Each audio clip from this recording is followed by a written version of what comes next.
Hey everybody, it's John from War Budgies, and welcome to the City on Fire Warcaster neo-mechanika narrative campaign series, episode 1 of 5. This is, our first battle report in over a year. So I did a longer video, sort of explaining what's been going on lately and to lead you into the campaign.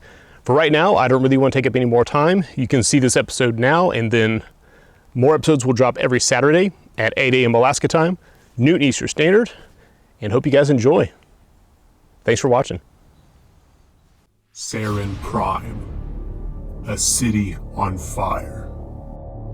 Vassals and insurgents have put the city to the torch. Containment has failed.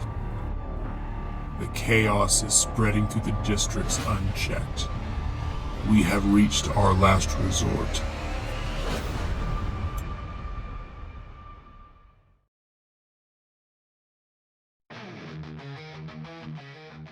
Hangar open. 907, conduct evac in Zone 12. 906, armed escort. This is 907, on approach to Zone 12. We are locking in on 906 is hit. I say again, 906 is hit and down. Acknowledged. 907, drop altitude, put your team on the ground. 907 confirms we have hostiles in the landing zone. Ground team, give them the good news.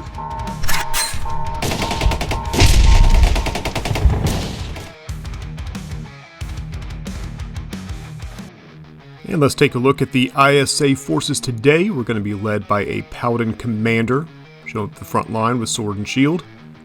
Backed up by a Paladin Weaver there for arc relay support of Fury Ciphers. Bringing a Siege Breaker armor, this towering set with all of its weapons. A unit of Tracers, they're going to be little flying drones for some light recon. A squad of Paladin Enforcers, good all-rounders, with a Paladin Aegis there to supply them with some automatic cover using his shield generator. Our Firebrand is going to have the Jack Hunter Cortex, Fusion Glaive Assault Shield, and a Harbinger Cannon. And our hero choice for this game is going to be Baron Cassius Morgrave. On the AC side of the house, we are going to lead off with a Marauder, never a bad choice for holding things down. He is likewise going to be backed up by an Immortal Weaver, there to throw around the AC's Fury Ciphers, and they'll be supported by a Vassal Boss there to sort of corral the cultists that we're bringing. Those cultists are going to be a squad of Reavers, a squad of Witch Hunters with their heavy rifles, and those squads can be supplemented by a Raker, good little mechanical hound. Our Warjack is going to be a Scourge Light Warjack with the Killer Cortex, Wrecking Claw, Force Rod, Rocket Pod, and Nailer. Good mix of melee and ranged. And then for our hero choice, we are bringing Hierotheus Raxus. And welcome to the City on Fire narrative campaign. This is going to be episode 1, and you can see already we have got some crazy nonsense going on. First of all, you probably can't help but notice the giant flying thing here. It is hovering above the area, but for purposes of the game, it will be this huge base down here. And while we're in the neighborhood, let's introduce our ISA deployment. We are adapting the Moon Shadow scenario for today, which normally would have the armies on opposing boards. In this case, that huge base is going to be the ISA deployment zone.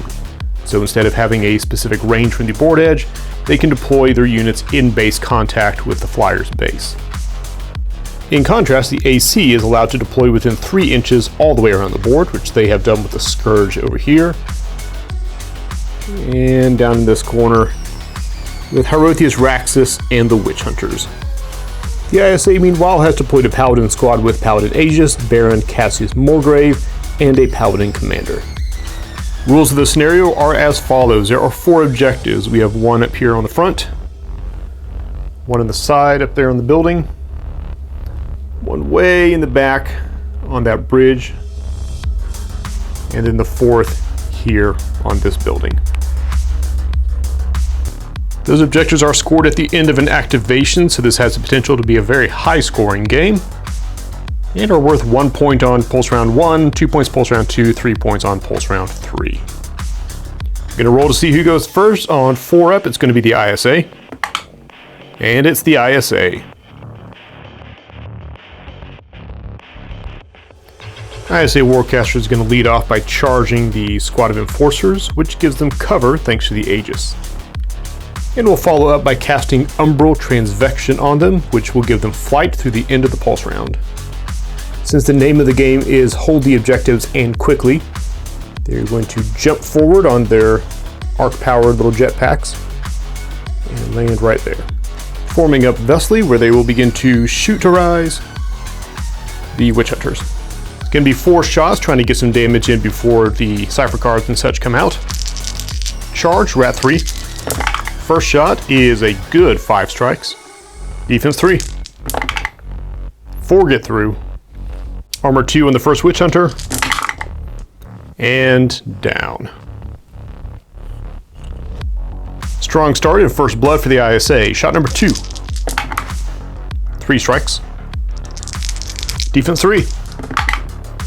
Blocks it. Shot number 3. 4 strikes. Defense 3. And blocks it too. Final shot will be the Force Ram from the Aegis with 3 strikes and defense 3. The Force Ram is POW 3. 1 got through. Armor 2, and he's out. Would have also taken the lockdown condition if he had survived, but he didn't. Some fine shooting, reducing the Witch Hunters down to 1. The Enforcers taking the rooftop there with a pretty solid position. They've got the high ground and they've got cover from the Paladin Aegis. Baron Moorgrave really doesn't want to try to mess with the Scourge, so he's going to move his 6 inches right to here and take that objective. That is 1 point for the ISA. No secondary cipher cards because what we've mostly got are the ones that affect squads, and these guys already have their flying cipher on them. We don't have any Weavers out, so there's not much point in keeping Arc in the tank. So the Paladin Commander will drop a 5 Arc gate just at the base of this building, which contains the objective. The AC Warcaster, perhaps unsurprisingly, will charge the Scourge. And for Cipher card, we'll throw Displacement Index on the lone survivor of the Witch Hunters, moving him up 3 inches closer against this building. We'll go ahead and move with him next. He's going to move 1 inch to the ladder, 2 inches up the ladder, and then 1 inch forward. He's going to shoot at the Aegis with Rat 3. 2 strikes. The Aegis is charged, so they have cover even though he's got the high ground. 3 strikes. Mostly that would have made a difference because his Hex Cannon will turn off cipher cards on units it hits, so they would have lost flight, but he missed. Moving over to our favorite Scourge. The Scourge is going to walk across this gap because you don't drop until the end of your move. And he'll pick up the objective at the end of his activation, but he's still got a rocket pod and a nailer, and he doesn't like the look of Moorgrave. So let's check some ranges. Moorgrave is just outside his range. He's 13 inches, and those are 12 and 10 respectively. So instead, the Scourge is going to shoot into the Paladin Commander. There is a scenario special rule we're borrowing from Moonshadow. All the smoke and fire hereabouts is making it difficult to see. So for every 5 inches you are away from your target when you're shooting, you lose 1 rat. Now the Paladin Commander is about 9 inches away from the Scourge, so he's down to rat 2 with 1 arc charge. Shooting the nailer first. Drop to white dice. And 3 strikes. Defense 3. And 1 gets through. Nailer is POW 3 against Armor 3. And they take 1. Following with the rocket pod. 3 strikes again. Defense 3. And blocks it. POW 4 against Armor 4 because compound armor. And nothing doing. Paladin Commander takes 1 health. The Scourge concludes his turn. And the AC gains 1 point. Meanwhile, our lone remaining Witch Hunter is going to be the recipient of a recurrent apotheosis cipher. So he's going to dissolve into screaming horrible magic and be replaced with a Marauder. AC Warcaster will then use their very liberal deployment zone to drop a gate 3 inches in from the edge. Turn 2, ISA Warcaster will charge Baron Moorgrave hoping that he's going to get some work done here shortly. It's really just the one model to activate. The commander is going to scurry 6 inches right up under that ledge, very heroically keeping out of sight. Bit of a lackluster turn on activations, but Baron Morgrave has already gone. These guys have gone and they're in a good position, but now they have to contend with a Marauder fighting over that objective. And we did not draw a temporal cycle, so we're gonna have to leave them where they are and go to reinforcements. And that gate deposits out a Paladin Siegebreaker, Firebrand, Warjack, and 3 Tracers. Squad of Enforcers will drop the next gate, being a little bit cheeky about it, dropping it right in the Marauder's path.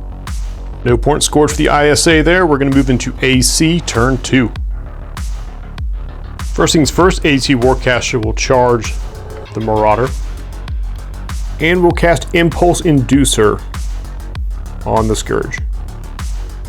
Marauder's going to go first. He's going to put his Shredder into the Paladin squad below. Rolling for strafe. 2 strafe. Rat 4, 1 arc charge, first target. Only 2 strikes. They do have cover because of the force generator.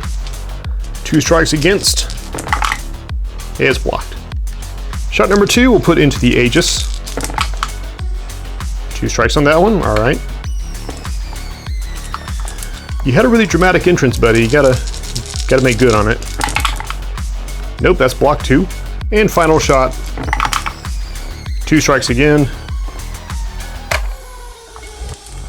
In cover. Blocked. So just a horrid hail of bullets ricocheting off of that force field. It's going to put his claw into the void gate just out of frustration more than anything else. Oh sure, now you roll a bunch of strikes. 4 strikes. Defense 3. 2 get through. Armor 5 on that gate. Oh, so yeah, so completely failed to even scratch the paint on the Paladin armor, but neatly clips an arc off the gate. And after some measurement, the gate's not enough to block his path entirely. He will simply walk around it, taking his arc with him, and claim this objective for the AC. Meanwhile, the Scourge sees an opportunity to break the new wave of reinforcements and will leap off the platform, moving his 6 inches to land next to the Firebrand. Is a 3-inch drop and he is armor 4. He's fine. Alright, his priorities are to put the Wrecking Claw Force Rod into the Firebrand. If he can hit with the Wrecking Claw, then he can spike to drop an activation token on the Firebrand. So before he does that, he's going to put his Rocket Pod into the Tracers.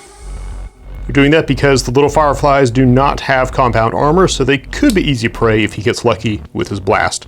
Coming in Rat 3 and an arc charge. Ooh, only 3 strikes. Def 3 on the Tracer. Oh, he hits, and hits quite soundly. Tracer hit is armor 3. And explodes. Welcome to City on Fire. You can show yourself out. The other Tracers are armor 3 each. First one's fine. Second one is gone. You can try to shoot his Nailer into the Paladin Siegebreaker. That thing has 3 health. He wants to chew one off if possible. 4 strikes. Siegebreaker is defense 2. 2 get through. And he is armor 4. And takes 1 health. Clearly it's been too long since I played because the Scourge is bloodthirsty. Siegebreaker does have the Dominion Converter rule. He has been hit by an enemy attack, so he may charge instantly. Now it's time for the melee show. We're going to use Force Rod first because the Siegebreaker's bait is bracing the Firebrand. We don't have to worry about him launching out of our threat range. Mat 4, 1 arc charge, 4 strikes. Defense 3. Oh, blocks it. Bravo. Just take it right on that shield. And for the big one, the Wrecking Claw. Oh, that's not good. 1 strike. And just barely blocked it. So explosions, wild, crazy gunfire, and at the end we lost 2 tracers, a bit of armor off the Siegebreaker. The Firebrain is still in good shape and is ready to go on their turn. AC Warcaster will then play Vengeance Sequencer on the Scourge. Means if he is targeted and hit by an enemy attack, he can immediately make 1 attack in return. Meanwhile, we're going to put some reinforcements out of this gate. And we end up with a squad of Vassal Reavers, their Raker Hound, and a Grafter. As Raxus drops a 4-arc gate just down the road from Moorgrave. That does bring our score to 2-1 in favor of the AC. We've got a nice little cluster of nonsense happening over here. And kind of a stalemate up here, so we're going to move into the final turn of Pulse Round 1. ISA Warcaster is going to charge the Firebrand 1 arc, because a little jack fight, it's always a good thing. And we're going to lead off with Aggression Theorem cast on the Firebrand. He will attack the Scourge with his Fusion Glaive at Mat 4, 1 arc charge. Ooh, good swing, and 6 strikes. 6 strikes against defense 3. And 4 get through. And he will spike now that he's hit with his glaive to inflict the System Failure continuous effect. So we have our proprietary budgie dice here. Where's the 6? There it is. So on a 4, 5, 6, his ranged weapons will be disabled. 1, 2, 3, his melee weapons. And ranged weapons down. Now over to the damage roll, we've got 4 strikes went through, and it is a POW 5, and I only have 4 white dice. One moment. 5 white dice, and this is why John always verbalizes dice rolls beforehand. Here we go. Going against armor 4. Not as great as I thought. Takes 1 health, but did neutralize his ranged guns. However, that does trigger Vengeance Sequencer, so we're going to put the Force Rod into the Firebrand in return. Mat 4, 1 arc charge. And 5 strikes, not bad. 5 strikes against defense 3. 4 get through. So that immediately slams him, but he is in base contact with the Siegebreaker, so he's just going to collide there. Does nothing extra to the Firebrand, but will take a damage roll on the Siegebreaker. Smashing into the Firebrand's armor 4. Okay, fair play in return. One damage. And a POW 3 roll into the Siegebreaker from collateral, armor 4, not quite. All of that happened before we've even gotten to activation, so it's a busy round. The Tracer will go first. He has a range 10 POW 4 gun, pretty simple one, and he's going to put into the Raker. Rat 3. 3 strikes. Defense 4. Oh, he is armor 4 coming in at POW 4. 2 health. And takes 1 of them. Tracer has 8 inches of movement and flight, so he is going to take off upwards. Swing up over our beautiful little flying here. And he will drop himself right next to the objective. Paladin Siegebreaker is going to take the solo activation. He would love to clamber up and claim that objective, but he is only speed 4, technically speed 5 while he's charged. So he's going to turn around and do big scary Siegebreaker things. Move into contact with the Scourge. He has got a sword, a strafe gun, and a missile launcher pod. And a terrific smile. Fusion sword into the Scourge at Mat 4. Alright, 3 strikes. Defense 3. 1 gets through. POW 4, armor 4. And gets him for another. Scourge is down to 1 health and has no ranged weapons, so he's in good shape. The Siegebreaker is going to then target the Vassals with his strafe gun. Rolling for strafe. 1 strafe. He's down to Rat 2 because we are between 5 and 10 inches away. 2 strikes. 2 strikes against defense 3.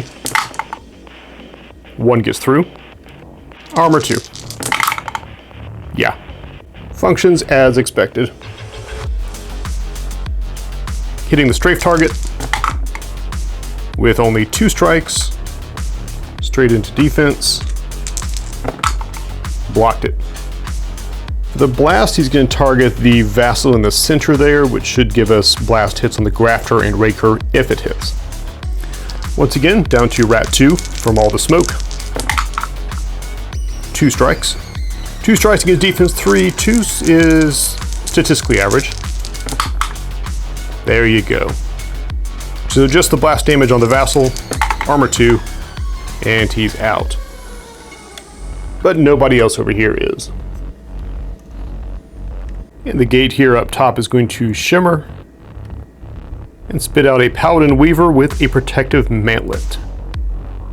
Baron Morgrave drops a 2 arc gate next to his position. Now the score is currently tied 2-2, but the AC is going to take advantage of some of the game mechanics here, maybe in a very AC sort of style, and they're going to make a play for this objective here in the back. First step of that is going to be charging the grafter. And no cipher cards we want to play at the moment, so we're going to roll straight into activations. And at speed 5, he's not going to do much more than clamber up here to gain a cover bonus, and will then spike to use Resurrection Protocol on the vassals. That returns 2 bodies to the vassal reavers. And he's going to spend 2 inches to scamper up a building, because all buildings have ladders on war budgies, because I like life to be simple. And then moves his remaining 4 inches to here, placing his squad mates within 2 inches of him with a raker right up front. And he's going to try to bite the tracer out of the air like a dog catching a frisbee. He's mat 4, 2 strikes. Tracer is defense 3, but is flying, so gains cover in melee, and dodges it quite easily. Does not gain cover against the pistols though, as the reavers are going to open up. 3 shots. Okay, first one just clean misses. Second one, only 1 hit. Defense 3. Oh, but it does go through. Gonna be armor 3. And he goes down. A most palpable hit, taking the tracers out. Unfortunately, I was planning on using Phase Stalker to get them onto the objective before I remembered they have to spike for that, and they don't have arc. So they did good. That is their building now, but they have to wait. Meanwhile, the 4 arc gate down here is going to spit out quite a few reinforcements in the form of an Immortal Weaver, a Vassal Boss, and the squad of Witch Hunters. And the Grafter will toss a 2 arc insurance gate onto this corner. That concludes Pulse Round 1. We are tied 2-2. Got a nice cluster down here. Raxus, for those of you who haven't used Raxus, his main function is to give you an extra cipher card. So the AC player is playing with a hand of 6 cards instead of 5. So he'll come more into play in Pulse Round 2, we hope. Got a nice war going on up here with the Marauder taking a stand. This is a lot of firepower and a lot of defensive power, so we'll see what happens with that. These guys are going to hope to do a lot. Baron Morgrave can eat infantry alive, literally. So it's going to be kind of a game of who can outdamage who down here. The idea is to force the ISA to get him off the objective and come after them. Then over here, this is a whole bunch of nonsense. We got some heavy firepower. Scourge is kind of on his last legs. We'll roll for his system failure here in a second. But that fight is probably going to go to the ISA. We'll have to see. The guys up top did exceptionally well. They have cleared the way for that objective, which is about to be worth 2 points once the new turn starts. Moving into Pulse Round 2. And rolling for the Scourge's system failure effect. It remains.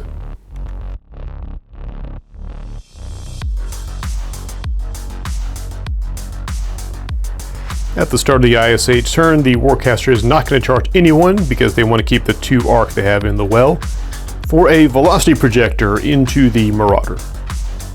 Focus 4, 2 arc in the well. Yeah, that's a solid 5 strikes. 5 strikes against POW 2 or defense 2. Nothing. Velocity projector is a POW 4 going up against armor. I don't remember. Velocity projector is POW 4 going against armor 4. And 1 health off. More importantly, he goes 3 inches straight back because in the Moon Shadow scenario, the objectives are not terrain. so it does not stop him from flying backwards off the edge, and he will plummet to the ground. That is a 5-inch drop, so he will take a POW 5 hit from the fall, and takes another one. Moving into activations, the enforcers are going to open fire on this crowd down here, trying to thin them out so they don't dogpile Moorgrave. And we'll be starting with I'll start with the witch hunters. They're easy targets who aren't in cover right now. We are down 1 rat because they are between 5 and 10 inches. Oh, but we don't care. 4 strikes into defense 3. 3 of them get through. Armor 2, and first one down.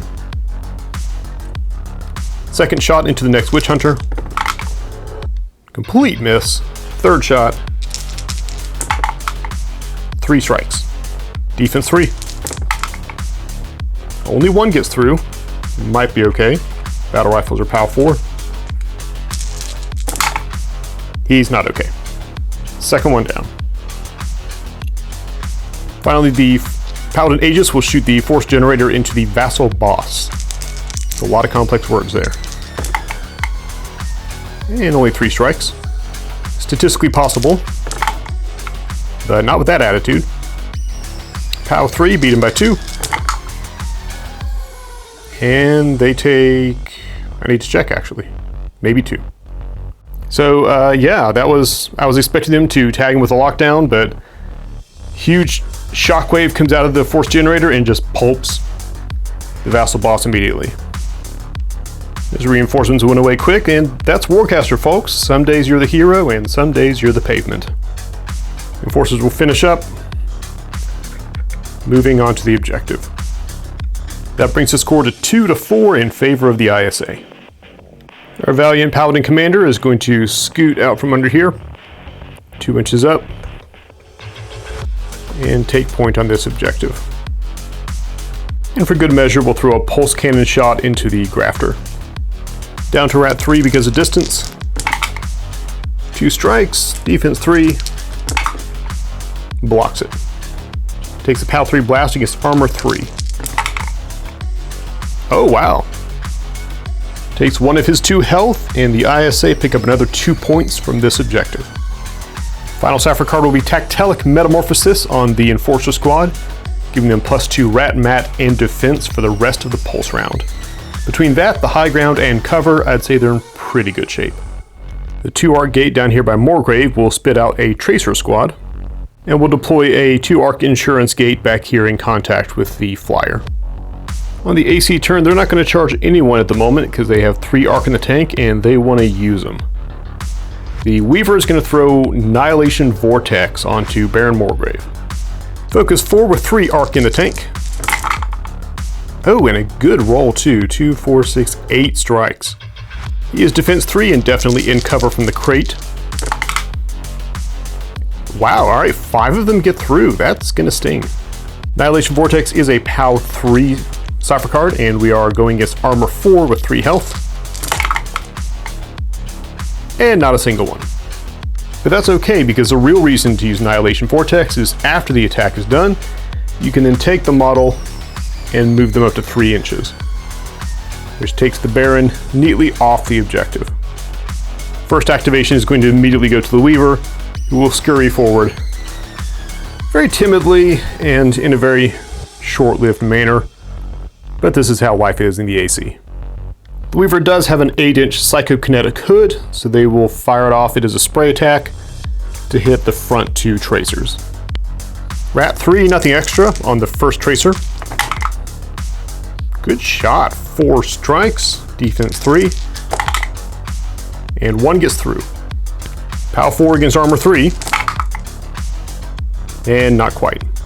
Second tracer, 3 strikes, defense 2 get through, armor 3. That's more than enough. Wraps up their activation. They will score 2 points for the AC.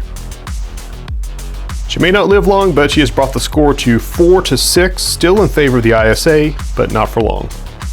Rooftop squad will activate. Their only purpose really is to get on that objective, but they've got about 2 of them have pistol shots down towards this melee below. They are only rat 2 because of distance, so they will pick the Siegebreaker, who only has defense 2. So just 2 shots coming in. First one, 1 strike. Defense 2.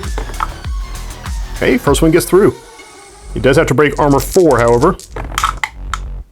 And it does! Random pistol shot, just finding the one chink in the armor there. Brings the Siegebreaker down to its last health, so let's see if his buddy can do just as well. 2 strikes, good. Defense 2. Gotta break armor 4. And he does! Misses the melee, 2 random, very lucky pistol shots come out, and the Siegebreaker armor dies. Certainly did not expect that from a bunch of vassals, so they are going to jump onto the objective for their victory lap, which neatly ties the game once more. And to round off the turn, the Immortal Weaver will throw a Pyrokinetic Surge into Baron Morgrave. Focus 4, 3 arc in the tank. Pretty good roll, 1, 2, 3, 4, 5 strikes. Defense 3. Oh, 4 get through. Gonna break armor 4. That's more like it. Gets in just once. It just wouldn't be a War Buddies video without somebody bursting into flame. Baron Morgrave is now on fire.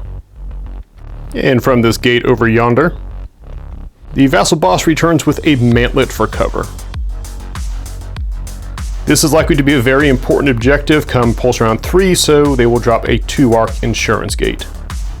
Moving into ISA turn 2, first things first, charge the Firebrand with 1. He's actually thinking he's going to leave the Scourge alone. Scourgy is on 1 health and no ranged weapons right now, so he's about as minimized a threat as he can be, and if we destroy him, he's just going to reappear a moment later out of this gate. So Firebrand's going to go get some work done, but he's going to have to do some climbing first. We'll get to him in a second. First of all, though, Baron Morgrave is very upset about being on fire, and frankly, he needs to rack up some damage. So he'll take first activation, sliding in here, and say hello. Now, that sword of his is a very special sword called Oblivion, and you should really not ask too many questions about it to his face. Now, he's normally mat 5, but he is currently on fire. I've never been on fire, but I'm told it's not a lot of fun. It does reduce his mat by 1.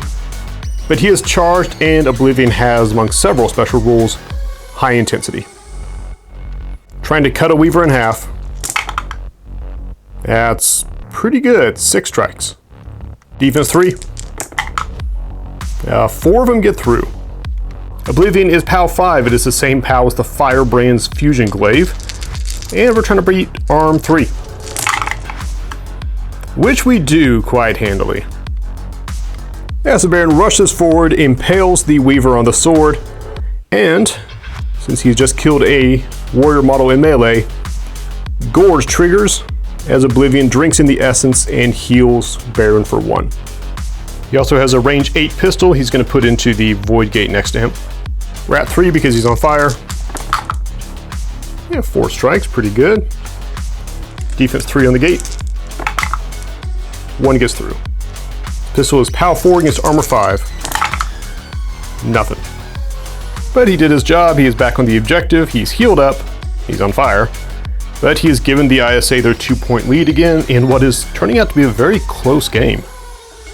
We move on to the Firebrand. I did not take Ascension Catalyst, which I almost always take, and I'm already regretting it. But that's how it goes.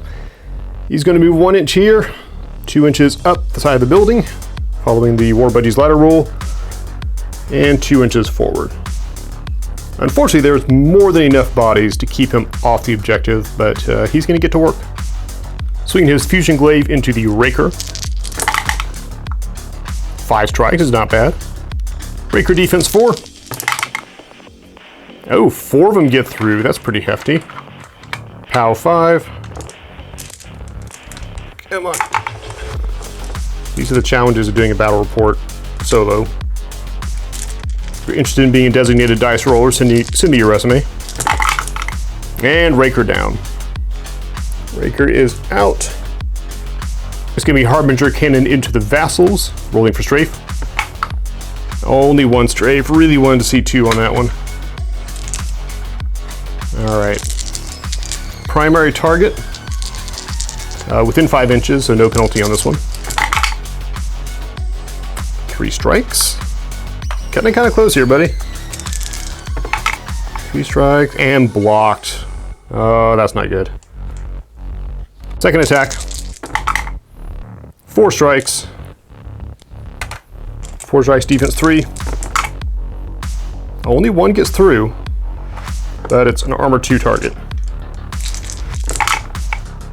And he doesn't even get that. As the lads of the Iron Trenchcoat do their thing.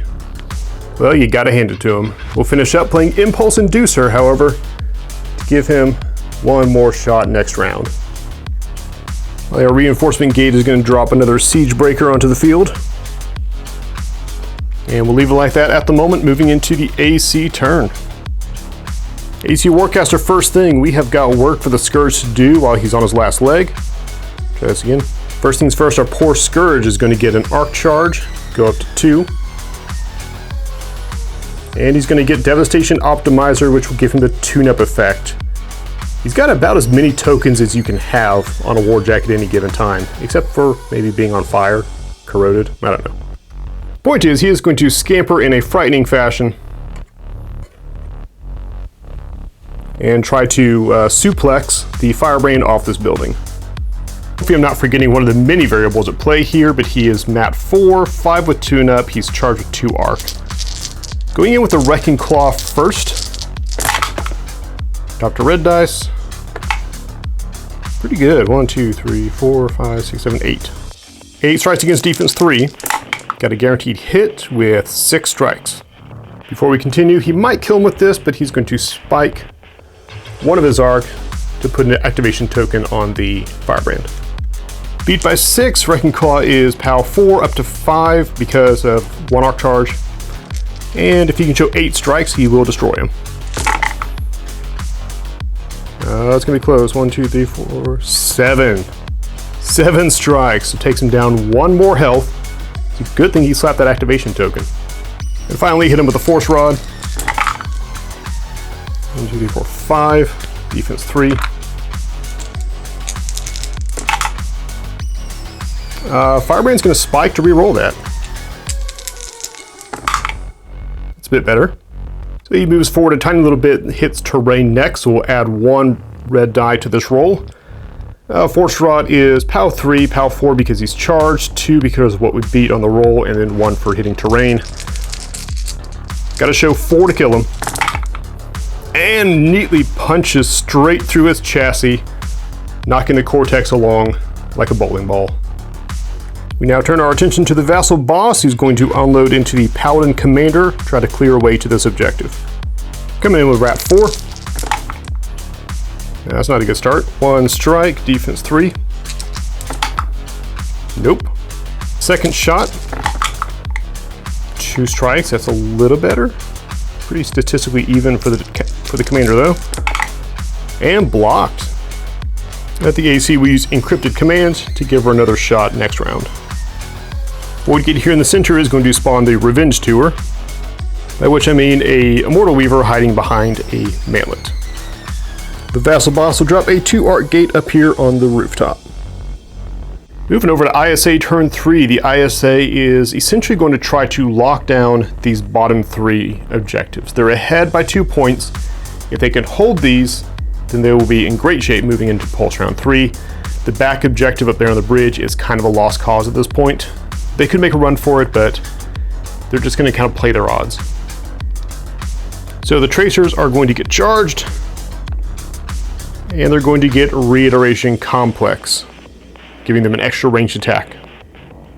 So with 2 little laser attacks each, they are going to hop up onto this container right here. And first laser is going to go into the Vassal Boss, try to get the pressure off this objective. They are Rat 3 down to Rat 2 because of distance, but they do ignore cover and they have 1 arc charge. So shot number 1 of 4 going to the Vassal Boss. 2 strikes. Vassal Boss is defense 3. And blocked. Just keep your head down and don't come out. Shot number 2. 3 strikes. Defense 3. Oh, 2 of them get through. Little POW 4 laser. Trying to beat armor 3, hopefully twice. And just shy of it. She takes 1 of her 2 health. Shot number, which one are we on? 3. This is why reiteration complex is good, because that would have been the end of their shooting otherwise. Next shot, not great. 1 strike. Come on. Defense 3. And block it. Shot number 4. Wow. Just absolutely just torrented little needles of energy. And not one manages to get through. Well, I guess one did. Probably did the hero thing where he gets something like the shoulder or the thigh or whatever, and they just kind of go, ah, and then keep fighting. Paladin Siegebreaker will go next, doing stompy mech suit things. Come forward 4 inches. And let's take a look at some ranges. He's going to start off trying to put his missiles into the Marauder over there. He is normally Rat 3. The target is 10 inches away, so shooting at Rat 1, no arc charge. 1 strike, defense 2. And it gets through. Go figure. Alright, Power 4 trying to remove the Marauder. Nope. So his strafe gun will go into the Weaver. How many strafe? 1 strafe. He is much closer, so coming in at Rat 3. And he puts no bullets in his gun. You had a really good moment earlier, and then you got humiliated by the vassals, and you've not been the same since. We're going to give the Tracer's divination algorithm. No real purpose for that, just cycling it out of our hand. And the Tracers will drop a 2 arc gate of their own up here, just because we're going to expect this to be a really important target. That wraps it up for the ISA, so we've got 1 turn left in the AC. They are down by 2 points, which is just 1 objective. And they're actually in a pretty good spot if the vassal boss can get their act together to make a play for that one. So let's see what happens moving into turn 3. Start of the turn, no surprises, going to charge the vassal boss. The Immortal Weaver's going to chime in and throw a Tropic Decomposer, or try to, onto the Paladin Commander. It's got a small PAL, but mostly it gives corrosion. So focus 4, 2 arc in the tank. I'm a little taken aback. I'm sorry for most of the bad things I said about you. So that was 8 strikes. Paladin Commander is in cover, clearly, but only blocks 3 of them. It's only a PAL 2, but not only do we have 5 red dice to throw, but the Paladin Commander is now corroded down to armor 2 and melts, quite possibly literally, away from the objective. Outstanding play from our Resonant Immortal Weaver. We'll just go straight into activations where the vassal boss cycle around, duck into cover of her own, and start shooting at those Tracers, I think.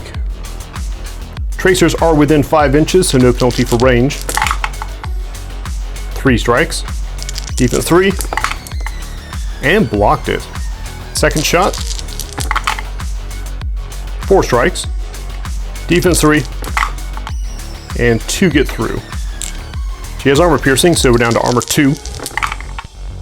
And shoots 1 out of the sky.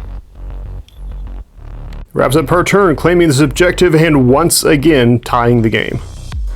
And on the far edge here, the Grafter is going to hustle over 5 inches, take a position behind the Mantlet. He's going to repair the vassal boss, and when I say repair, I mean there are power tools and Gorilla Glue involved. Since she rolled 3 action dice, and repairs her for 1, so she gains 1 health back. You see Warcaster plays Mortality Destabilizer, adding another Witch Hunter as we start to get into the very tense final pulse round. We don't actually have anyone pull out of this gate, and the gate's in a really good spot, so we're just going to leave that as it is. That is the end of Pulse Round 2. We're going to roll for some status effects here in a second, but the sides are tied at 8 points each. ISA has an iron grip on this objective over here. AC has an equally iron grip on the back objective. So it's all going to come down to who can control these two. First though, status effects. We're going to roll for Tune-Up on the Scourge. Tune-Up does not continue, and the Scourge's system failure effect. It does not continue either. And much more important, we're going to roll for Moorgrave being on fire. Fire goes out. Having him at -1 mat might have saved lives, but we'll see.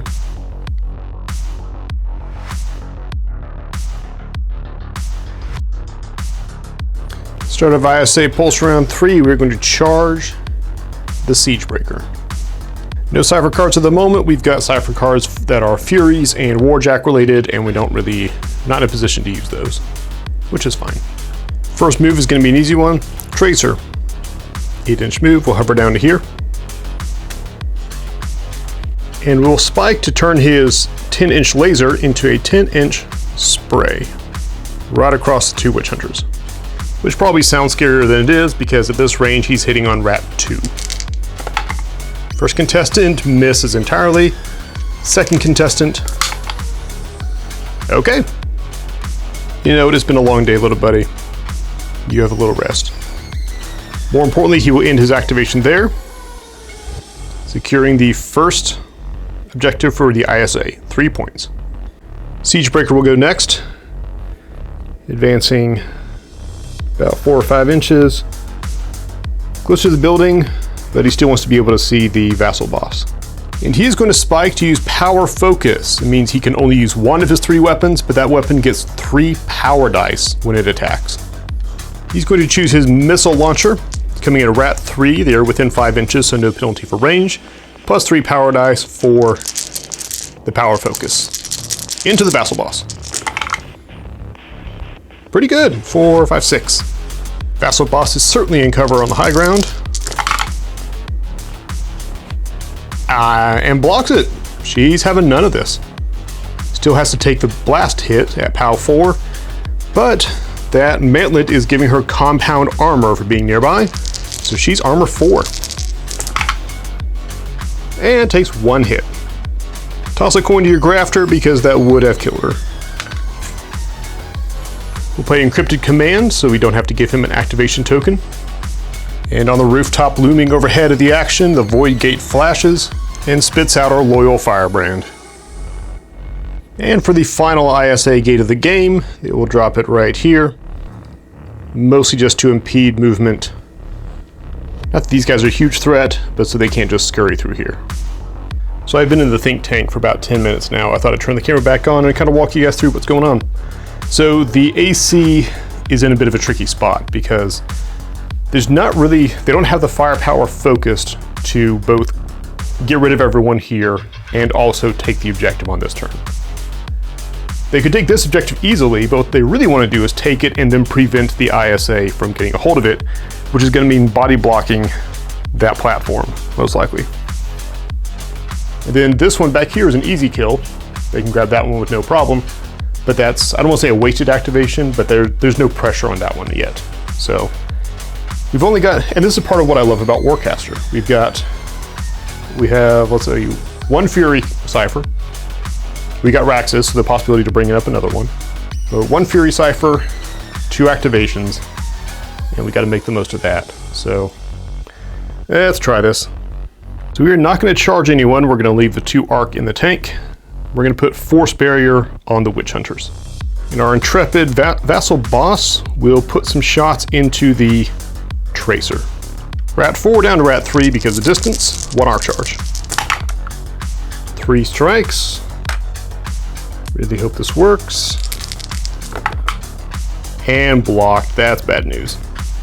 Didn't want to do this, but we'll put the second shot into the same Tracer. Okay, that's much better. That is 7. 7 strikes. And he blocks almost all of them. So we got 2. 2 get through. Is only POW 3, but with armor piercing, so he is armed 2. And he goes down. Vassal boss concludes her activation, scoring 3 points for the AC and tying the game. The grafter is going to go next. He will come around the corner, park himself right about here. A very strategic move to prevent the firebrand from having any place to land on this lower roof and preventing the Siegebreaker from climbing up. He will do his heal action on the vassal boss and healer for 1. The Immortal Weaver is going to put Pyrokinetic Surge into Baron Morgrave, because that worked pretty well last time. Focus 4, 2 arc in the tank. Not bad. 6 strikes. Defense 3. 3 get through. It is a POW 3 attack. Very nice. I will check his armor. I believe that's 2 damage. That is in fact 2 of his 3 health. And he bursts into flames again. The vampire jokes really just write themselves at this point. And that's important because if he wants to use Gorge and start healing himself up, he's going to have to go after warrior models. Which of course takes ISA attention off of something else, so now they have complicated problems to consider. And in a classic AC jerk move, they will drop a 2 arc gate just to complete the physical blockade of this rooftop. ISA Warcaster will charge up the Firebrand with 1 arc. The Enforcer squad will receive Tactilic Metamorphosis, so +2 rat, mat, and defense, and they're going to try to get some work done. We'll take the lead guy. He's going to go essentially 1 inch, 2 inches down, and then 3 inches forward, and they will array themselves on this rooftop. Like the big darn heroes we know them to be. First shot is going to be the Force Generator into the Marauder. Coming with +2 rat, he is just within 5 inches, so they don't take any penalties on this. Good shot. 6, 7 strikes. Defense 2. 6 strikes go through. It doesn't seem right that the guy carrying on the shield generator defensive tech is the most bloodthirsty of the squad. But there he goes again. Marauder is down. Next shot will be 1 into the Weaver, who's about 9 inches away. Since the next priority target is the Weaver, who is finding cover from the Mantlet, we will go ahead and spike. So the squad will ignore stealth and cover. Firing a rat 4 because she's about 8 inches away now. 3 strikes, no cover because they spiked or spoke. And 1 gets through. Armor 3. Yeah, 3 strikes. So takes 1 health. Next shot, another battle rifle, same target. 2 strikes. Cover save. She blocks it. And final shot. Ooh, a good shot. 4 strikes. Can she block it? Not even close. 3 get through. Probably gonna be it for her. Yep. Weaver is out. That wraps up their activation. We're gonna jump up to the Weaver, who will saunter, sashay,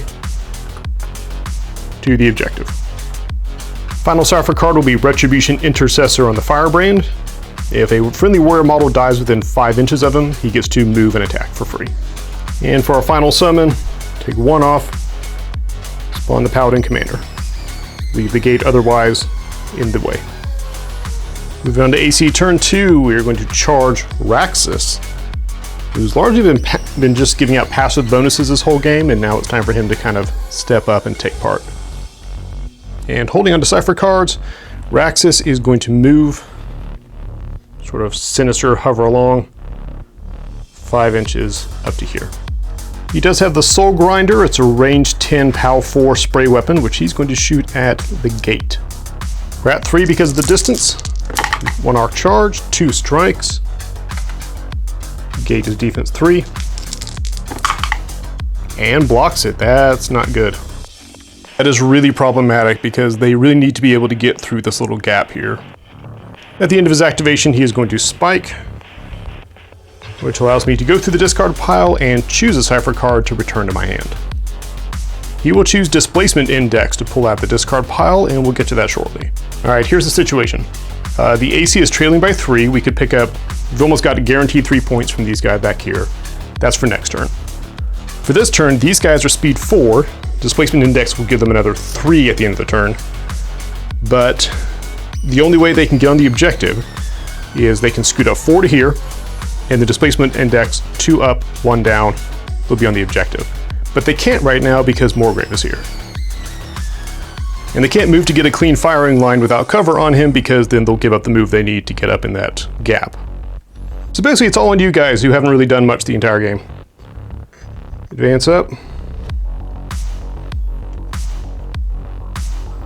And we got 2 shots to bring the vampire down, because Minoth have mercy on your soul if you finish shooting and he is still standing. Here we go. We get 2 shots. They are at 3. He's within 5 inches. It's right there. Within 5 inches, but he is in cover. 2 shots. Here we go. 2 strikes. Defense in cover. Blocks the first one. Second shot. Lost a white dice. Keep rolling. Pick it up. 3 strikes. Show me the big AC money. And blocked.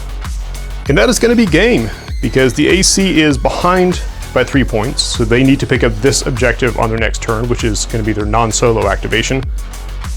Which leaves just a solo activation. They've got Raxus with his 5-inch movement. They got these 2 tied up on this rooftop, and there's really no way they can get to either of the remaining objectives. So we're going to call that by a very narrow margin. Zoom in on the angry, flaming vampire. Very narrow margin. That is an ISA win for Scenario 1. But we have to know if Baron Morgrave survived. He did not. He burst into flames at the end of the pulse round. Go figure.